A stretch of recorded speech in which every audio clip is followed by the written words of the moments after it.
Hello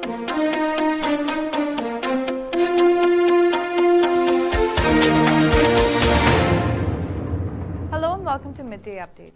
Coming up are the headlines for the day. Royal Office Minister bids farewell to Syrian ambassador. CPA continues to monitor markets in Oman ahead of Ramadan. Oman's health ministry issues preventive measures to avoid mosquitoes. EU calls on Taliban to open secondary schools for girls in Afghanistan. Pakistan opposition moves to oust Prime Minister Imran Khan.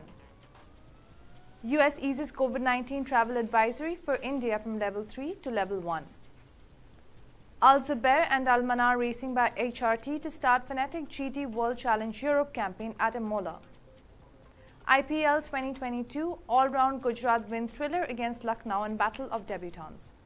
Those were the headlines. We'll take a short commercial break and we'll be back with the COVID-19 updates and the local stories for the day. Stay tuned.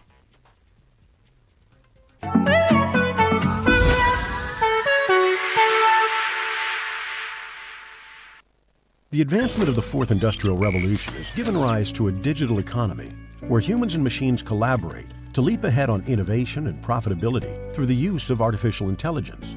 In the healthcare sector, Nebula AI enables applications to optimize operations. We can support fast diagnosis with high accuracy, MRI ultrasound analysis, immune system examinations, linkage and analysis of patient files, and the enablement of virtual nurses.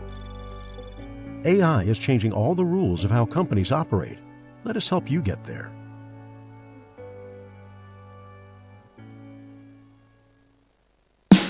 Oman's largest online supermarket now has no minimum order limit. From grocery to household items, Rafiq has everything that you want.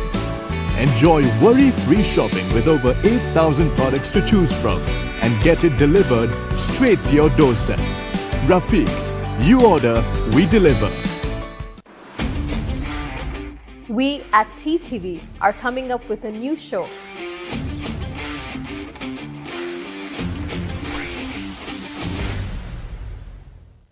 In which we'll be discussing about retail, hospitality, aviation, education, and various other sectors so that you keep abreast of all the latest updates in the country. So let's talk every Monday at 8 p.m.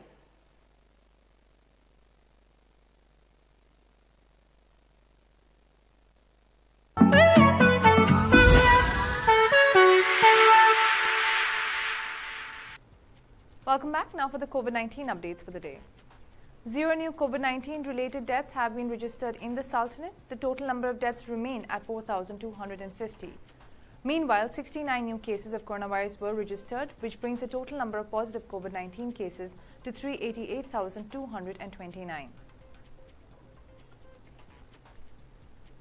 And now for the local stories. The Royal Office Minister has bid farewell to the Syrian ambassador on the occasion of the end of his duties in the Sultanate of Oman. His Excellency Lieutenant General Sultan bin Mohammed Al Nomani, Minister of the Royal Office, received in his office this morning Dr. Bassam Al Khatib, Ambassador of the Syrian Arab Republic to the Sultanate of Oman, to bid farewell to him on the occasion of the end of his duties, Oman News Agency said in a statement.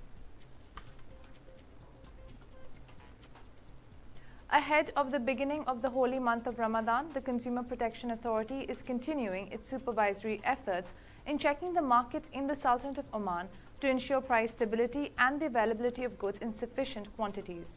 His Excellency Salam Al Hakmani, Chairman of the Consumer Protection Authority, started a series of inspection tours to the commercial centers in the capital Muscat last week.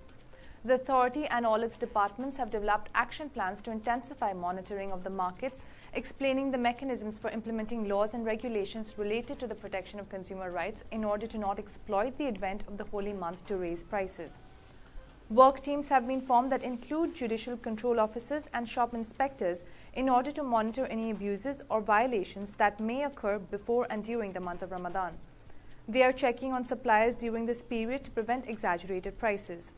The inspections are taking place on all shops, including fruit and vegetable markets, sheep pens and shops selling meat, car agencies, sewing shops, shops selling perfumes, incense, nuts, sweets and other sectors. The inspections are also to ensure the credibility of Ramadan promotions and the conformity of the offers with the applicable legal procedures. These teams are scheduled to follow up on the markets during the morning and evening periods throughout the holy month. Personal preventive measures have been issued by the Ministry of Health to citizens and residents to avoid exposure to mosquito bites. MOH said the following in a statement. Adhering to these personal protective measures will protect you against getting bitten by mosquitoes. Wearing clothes with long sleeves that cover the maximum part of the body, using mosquito repellent on the exposed part of the body, using narrow window nets, spraying the house with insecticides while exercising caution to avoid toxicity.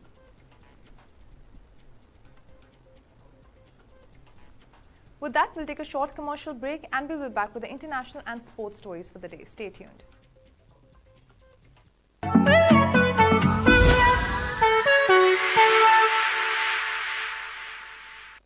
The advancement of the fourth industrial revolution has given rise to a digital economy where humans and machines collaborate to leap ahead on innovation and profitability through the use of artificial intelligence. In the healthcare sector, Nebula AI enables applications to optimize operations. We can support fast diagnosis with high accuracy, MRI ultrasound analysis, immune system examinations, linkage and analysis of patient files, and the enablement of virtual nurses. AI is changing all the rules of how companies operate. Let us help you get there.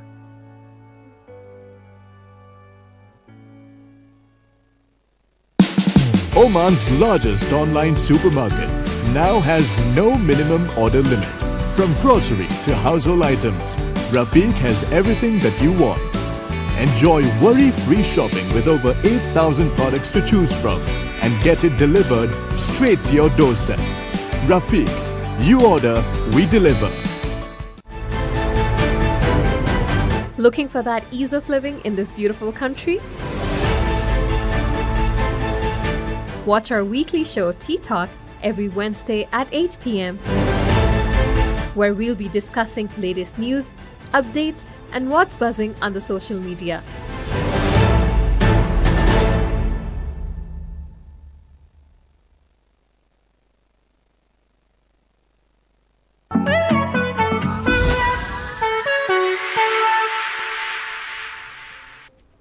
Welcome back to Midday Update. Coming up are the international stories.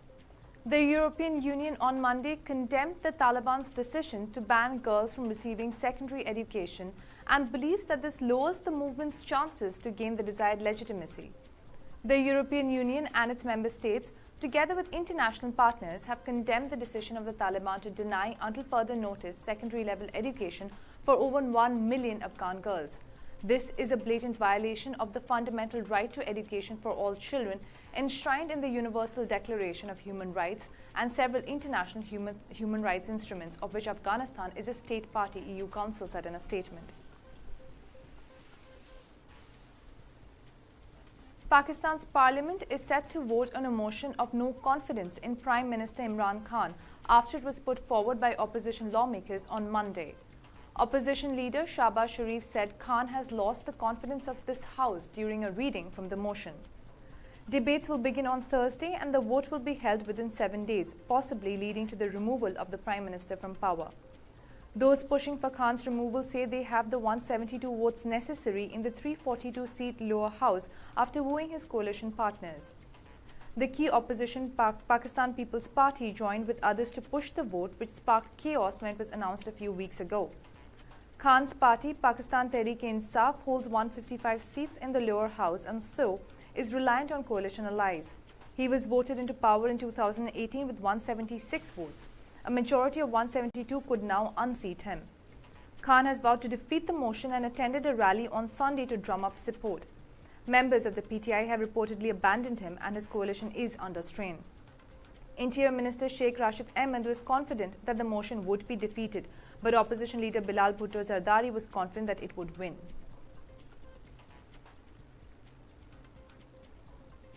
The US Centers for Disease Control and Prevention on Monday has eased its COVID-19 travel advisories for India, taking it from level 3 high risk to level 1 low risk. The CDC in its advisory said it has changed its COVID-19 travel recommendation for India to level 1 low from level 3 high. The Centers for Disease Control and Prevention has issued a level 1 travel health notice due to COVID-19, indicating a low level of COVID-19 in the country. While giving key information for travelers to India, the CDC said the following. Make sure you're vaccinated and up to date with your COVID-19 vaccines before traveling to India. Even if you're up to date with your COVID-19 vaccines, you may still be at risk for getting and spreading COVID-19. Anyone 2 years or older should probably wear a well-fitting mask in indoor public spaces. Follow all requirements and recommendations in India. CDC uses travel health notices to alert travelers and other audiences to health threats around the world and advice on how to protect themselves.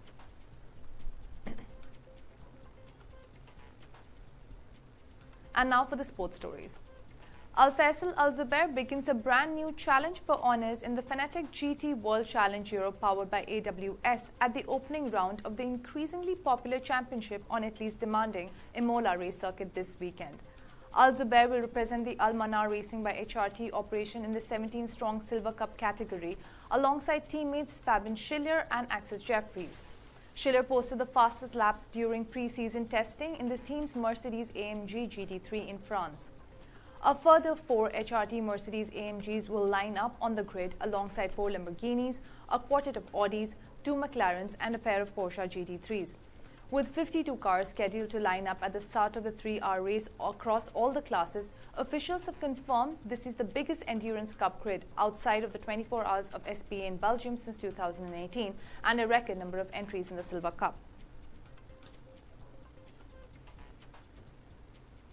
All-rounder Gujarat Titans defeated fellow IPL newcomers Lucknow Super Giants by 5 wickets in a thrilling clash at the Wankhede Stadium on Monday. Rahul Tewatia, Matthew Wade, Hardik Pandya and David Miller played inspiring knocks for Gujarat as they chased the target of 159 with 2 balls to spare in the battle of debutants against Lucknow. Earlier, fighting knocks from Deepak Hooda and Ayush Baduni guided Lucknow Super Giants on their 158 for 6 in their assigned 24 overs. Chasing 159, the Titans had a bad start as Dushmantha Shumira removed Shubman Gill in the first over. After the first 6 overs, the Titans score read 44 for 2 with Matthew Wade and Hardik Pandya on the crease. Both batters then started rebuilding as runs kept clocking for Gujarat. With the partnership between Gujarat batters going strong, Krunal Pandya removed his brother Hardik in the 11th over. Krunal bowled on the middle stump as Hardik swung but doesn't get it on the middle of the bat and the ball went high in the air too long off. Manish Pandey stationed there completed a safe catch. In the penultimate over, Abhinav Manohar and Rahul Tewatia gathered 9 runs as 11 were then needed in the last 6 balls of the match. The debutant on the crease, Abhinav Manohar, who had ice in his veins, smashed Avesh for 2 consecutive fours in the first 2 balls of the last over to avoid any chance of a last ball thriller. Tewatia then smashed the winning runs for Gujarat-based debutants. Those were the local, international and sports stories for the day. For more updates, stay tuned and keep watching TTV.